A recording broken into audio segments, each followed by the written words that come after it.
If you love emotional stories filled with shocking twists, powerful romance, and unforgettable revenge, make sure you subscribe, like this video, and leave a comment telling us where you're watching from. Trust me, this story will leave you speechless. The emergency room doors slammed open. Code blue. Move. Doctors and nurses rushed in every direction as a stretcher carrying a bleeding businessman was wheeled into the trauma unit. BP is dropping. We're losing him. Prepare for surgery. Among the chaos stood Amara, a calm Nigerian nurse whose face showed no fear despite the panic surrounding her. While everyone else shouted over each other, she stepped forward without hesitation. Clear the hallway, she ordered firmly. Several junior nurses looked at her in surprise. One of them rolled her eyes. Since when did you become the doctor? Another laughed. Always acting like she owns the hospital. Amara ignored every insult. She had learned long ago that arguing with people only wasted precious time. Instead, she checked the patient's pulse. 2 units of blood. Now. But Dr. Kim hasn't approved it. He'll approve it after he sees the patient alive. There was something about the confidence in her voice that made everyone obey without thinking. Minutes later, Dr. Kim arrived. He examined the patient quickly before looking at Amara. You made the right call.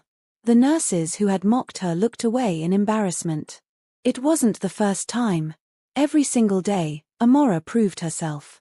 Yet no one respected her. To them, she was simply the black nurse. Some whispered behind her back. I heard she only got the job because the hospital wanted diversity. She's probably sending all her salary back home. I wonder if she even understands Korean properly. Every cruel word reached her ears. She simply smiled and continued working. No one knew she understood every single insult. No one knew she spoke Korean almost perfectly. No one knew she had been living in Korea for years. And absolutely no one knew the secret she protected with her life. During lunch break, the nurses gathered in the cafeteria. Amara quietly sat alone with a simple meal. Then Nurse Jiyoon walked over with 2 of her friends. Oh look, Jiyoon said loudly enough for everyone to hear. Our African princess is eating again. The table burst into laughter. Another nurse smirked. Maybe she's saving money for a flight back home. Someone else added. Do they even have hospitals where she's from? The laughter became louder. Amara slowly looked up. Instead of anger, she smiled politely. I hope you're all done. Jiyoon frowned. What? I've finished eating. If you're done discussing my life, I need to return to work. Without another word, Amara stood and walked away. The entire cafeteria became strangely quiet. One doctor whispered. How does she stay so calm? Dr. Kim answered softly. Because people who carry heavy burdens rarely waste energy on small insults. That evening, Amara finally finished her shift. Instead of taking the staff bus, she quietly walked several blocks away before entering a small coffee shop. She sat in the farthest corner. 5 minutes later, a tall Korean man wearing a black cap entered. Without saying a word, he sat opposite her. You look tired, he said. She smiled. Long day. They bothered you again? A little. His jaw tightened. I'll deal with them. No. Her answer came immediately. I promised you. He sighed deeply. You always protect people who don't deserve it.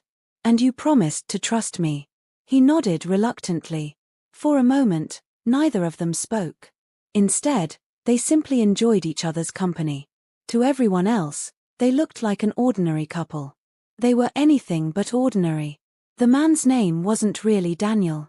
It was Kang Minit-jun. And across Asia, that name inspired fear. Businessmen respected him. Politicians avoided crossing him. Criminal organizations disappeared overnight after challenging him. The media called him many things.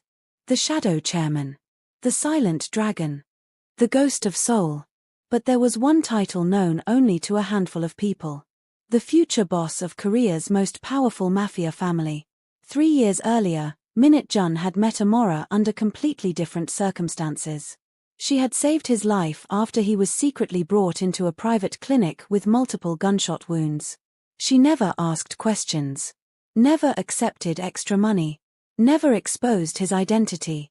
She simply treated him like every other patient. When he woke up days later, she was sitting beside him checking his temperature. "You should rest," she had said gently. He looked into her eyes. For the first time in years. Someone looked at him without fear. Without greed. Without expecting anything. That was the day everything changed. Months later. He asked her to marry him. She agreed. But with one condition. "No one can know who you are." He smiled. "Even your workplace? Especially my workplace." He never questioned her decision again. Back in the present. Minute Jun reached across the table and held her hand. "Our wedding anniversary is next week." "I know. I have a surprise." She laughed softly. "You always have surprises. This one is different." She narrowed her eyes playfully. "Should I be worried?" "A little." Both of them laughed. For a brief moment. Life felt normal. Then his phone vibrated. His smile disappeared instantly. He answered. "What happened?" The voice on the other end spoke urgently. His expression darkened. "When?" Another pause. "I'll handle it." He ended the call. Amara immediately noticed. "What is it?"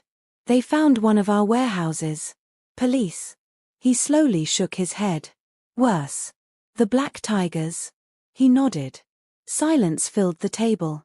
The Black Tigers were one of the few organizations reckless enough to challenge Minute-Jun's empire. If they had discovered one warehouse, war was coming. "I have to go," he said quietly. She squeezed his hand. "Come back safely." "I always do." He stood. Then leaned forward and kissed her forehead. "I made a promise. And I know you never break promises." He smiled before disappearing into the rainy Seoul night. Amara watched him leave. Deep inside, she felt something was about to change forever. She just didn't know how soon. The next morning, the hospital buzzed with excitement. "Did you hear? A VIP patient is coming. They say he's richer than half the companies in Korea. The chairman himself is coming too." Everyone rushed around preparing special rooms. Meanwhile, Amara quietly continued checking patients. She couldn't care less who was arriving. To her, every patient deserved the same care. Jiyoon laughed as she walked past. "Don't embarrass us today," another nurse added. "And don't scare the VIP with your accent." Several people laughed again. Amara simply walked away. None of them noticed the black luxury SUVs slowly entering the hospital gates. 1, 2, 3. Then more. Doctors stopped walking. Patients looked through the windows. Security guards exchanged nervous glances. The convoy kept coming. 4, 5, 6, 7, 8, 9, 10. Every SUV parked perfectly in formation. Then dozens of men dressed in black stepped out at the same time. Each wore an earpiece. Each scanned the surroundings with military precision. An uneasy silence fell over the entire hospital. No one knew why such powerful men had arrived. No one realized that within the next few minutes, every person who had mocked Amara would discover the unbelievable truth they had laughed at for years. And when the final SUV door slowly opened, everything was about to change. If you're already hooked, don't forget to subscribe, like this video, and tell us in the comments what you think is about to happen when the mysterious boss steps out. Trust me, the biggest shock is still ahead. The final SUV door opened. A polished black shoe touched the ground first. Then another. The man stepped out slowly, adjusting the cuff of his tailored black suit. His expression was calm, but every single bodyguard immediately lowered his head in respect. It's him," one security guard whispered. "No way. It can't be." Doctors who recognized his face froze where they stood. Even the hospital director hurried out, nearly tripping over his own feet. "Chairman Kang," he exclaimed, bowing deeply. "What an honor. We weren't informed of your visit." Kang Minute-Jun barely acknowledged him. Instead, his sharp eyes scanned the entrance as though he was searching for only one person. The director nervously smiled. "We've prepared our VIP suite for your father's treatment." Minute Jun spoke in a calm voice that somehow carried across the entire lobby. My father can wait. The director blinked. Sir, I'm looking for my fiancé. Confused murmurs spread through the crowd. His fiancé? Chairman Kang is engaged. I've never heard that before. The director forced another smile. If you tell us her name, we'll have someone call her. Minute Jun answered without taking his eyes off the building. Amara. The name echoed through the lobby. Several nurses exchanged confused looks. Then every eye slowly turned toward the African nurse standing near the reception desk. Amara had just finished comforting an elderly patient when she noticed the silence. She looked up. Her eyes met Minute Jun's. A gentle smile appeared on both their faces. Without thinking, Minute Jun walked straight toward her. The bodyguards immediately followed. Their synchronized footsteps echoed through the hospital. Every person instinctively stepped aside. Ji-yoon laughed awkwardly. He's probably asking her for directions. Another nurse nodded. Obviously. But the laughter died the moment Minute Jun stopped directly in front of Amara. Without saying a word, he gently took her hand. I've been looking for you. Amara smiled. You weren't supposed to come here. I know. You promised. I also promised to protect you. Before she could respond, he noticed a faint bruise on her wrist. His smile disappeared instantly. Who did this? Amara quietly pulled her hand back. It's nothing. His voice became colder. I asked who did this. The temperature in the lobby seemed to drop. Even the bodyguards stiffened. The hospital director looked completely confused. What happened to Nurse Amara? He asked. Nobody answered. Ji-yoon suddenly remembered grabbing Amara's wrist the previous day during an argument. Her face turned pale. Minute Jun noticed. He slowly turned toward her. Was it you? Ji-yoon forced a nervous laugh. I didn't mean. Before she could finish speaking, one of the bodyguards stepped forward. Minute Jun raised a finger. The bodyguard stopped immediately. Amara looked at him. No. He sighed. You always stop me. Because I don't want fear to solve every problem. For a few seconds, neither of them spoke. Then Minute Jun smiled again. As you wish. Everyone watched in complete disbelief. The most feared businessman in Korea was listening to a nurse everyone had mocked. The director quickly stepped forward. Nurse Amara, you know Chairman Kang? Minute Jun answered before she could. Know her? He looked proudly at Amara. She's the woman I'll marry. Gasps filled the lobby. Ji-yoon staggered backward. Another nurse covered her mouth.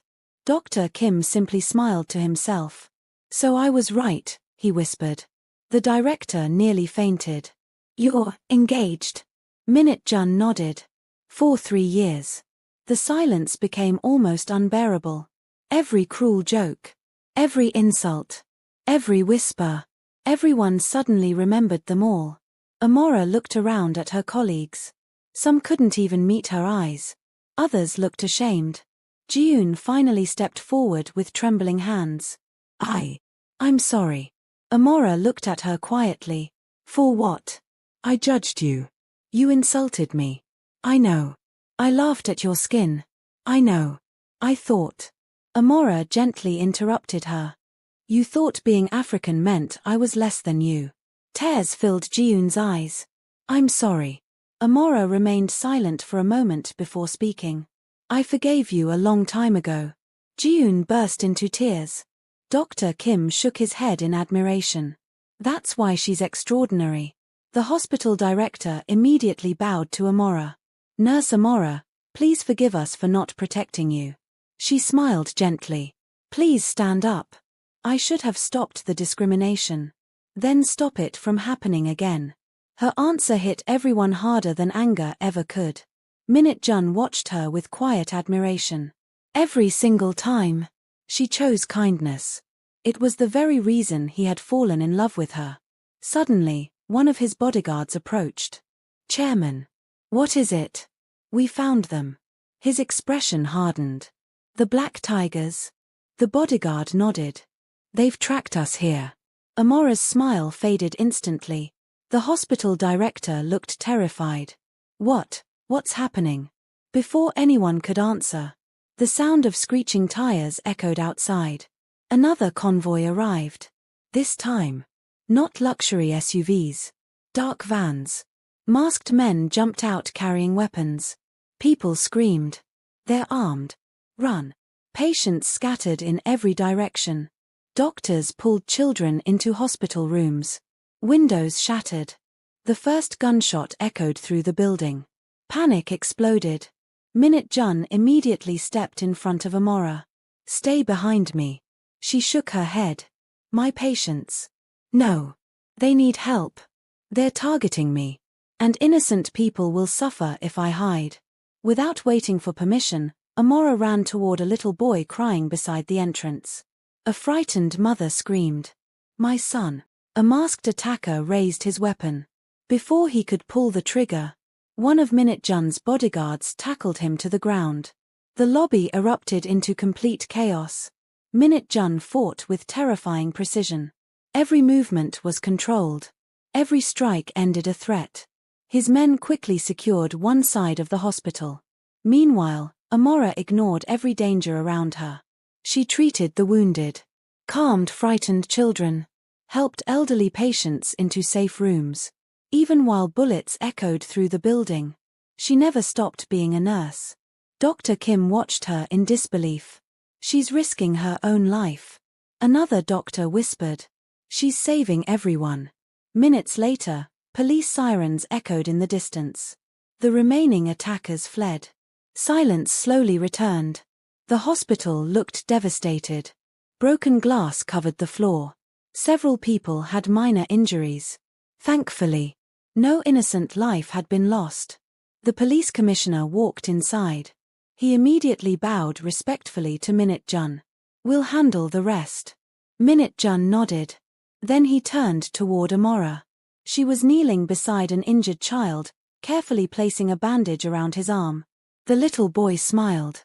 Thank you, nurse. She smiled back. You're very brave. Minute Jun walked over quietly. You could have been killed. She looked up. So could they. He couldn't argue. Instead, he gently pulled her into a hug. For several seconds, the entire hospital watched in silence. The feared Mafia heir wasn't thinking about power. He wasn't thinking about revenge. He wasn't thinking about his enemies. He was simply grateful that the woman he loved was alive. Days later, the hospital held a staff meeting. The director stood before everyone. From today onward, discrimination of any kind will never be tolerated in this hospital. He looked toward Amara. Nurse Amara has reminded us that greatness isn't measured by nationality, skin color, or status. It's measured by character. The room erupted into applause. This time, it was genuine. Jiun walked over carrying a small gift. I know I can't erase what I did. Amara smiled warmly. No. But I hope I can become someone better. You already have. They shook hands. Dr. Kim laughed. I always knew this hospital would learn something from you. Amara smiled. I learned something too. What? Sometimes people don't need revenge. They need an opportunity to become better. Outside the hospital, 10 black SUVs waited once again. Minute Jun opened the passenger door for her. My future wife. She laughed. I still have another shift tomorrow. He smiled. And I'll still be waiting outside when it ends. She took his hand. Together, they drove away not as a mafia boss and a nurse, but as two people whose love had survived secrets, prejudice, and danger. Because true love never needs to announce itself. One day, the truth arrives on its own. If this story touched your heart, don't forget to subscribe, like this video, and leave a comment telling us your favorite moment. Share this story with someone who believes kindness is never weakness, and we'll see you in the next unforgettable story.